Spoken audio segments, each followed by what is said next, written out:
आमदार प्रतापराव पाटील चिखलीकर यांनी अजित पवार यांच्याशी संवाद साधला आहे। अजित पवारांनी नांदेडच्या पूरस्थितीचा आढावा घेतला।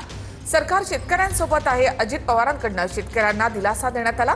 शेतकऱ्यांसाठी सर्वस्व पणाला लावू, काळजी घ्या असं आवाहन देखील दादांनी केलं।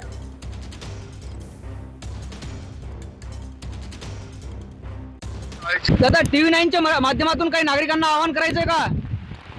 नाही, हवामान खात्याने अंदाजच व्यक्त केलेला होता की पाऊस मोठ्या प्रमाणावर 4-5 दिवस पडेल। आता सगळीकडे सुरू झालेला आहे। आम्हाला काळजी, आम्ही आधीच सगळ्यांना अलर्ट केलेला आहे, परंतु आता प्रतापराव चिखलीकर साहेबांनी जे काही लक्षात आणून दिले किंवा मला तिथलं सगळं एकंदरीत पाण्याची परिस्थिती आणि लोकांची अडचण सांगितलेली ते मी ताबडतोब आता यंत्रणेला सांगतो आणि तिथं कसं आपल्याला सगळ्या प्रकारची मदत करता येईल या पद्धतीचं काम करतो। दादा, सर्वांनी काळजी घ्या।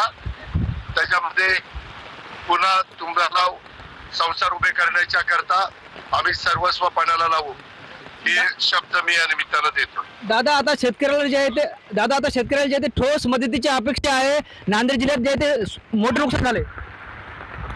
हो, ओके दादा, धन्यवाद।